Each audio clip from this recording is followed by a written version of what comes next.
জয়পুরহাট চিনিকলমারায় মৌসুম শেষে শ্রমিক কর্মচারীদের আলোচনা সভা। সেলিম হোসেন রুবেল, জয়পুরহাট জেলা প্রতিনিধির পাঠানো তথ্যচিত্রে দেখুন বিস্তারিত। জয়পুরহাট চিনিকলের 2025-26 অর্থ বছরের মারাই মৌসুম সফলভাবে সম্পূর্ণ হওয়ায় শ্রমিক ও কর্মচারীদের অংশগ্রহণে এক আলোচনা সভা অনুষ্ঠিত হয়েছে।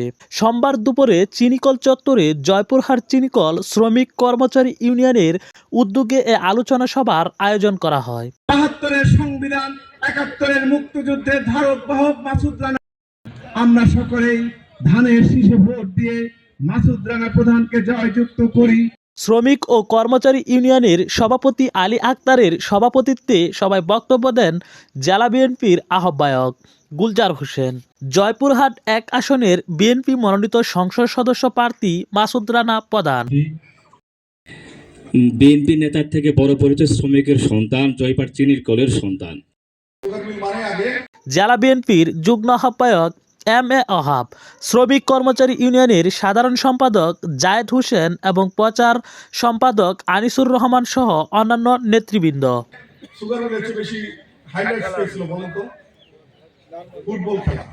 ধানের শীষ আছে মানুষের তবে। জয়পুরহাট সুগার মিল শ্রমিক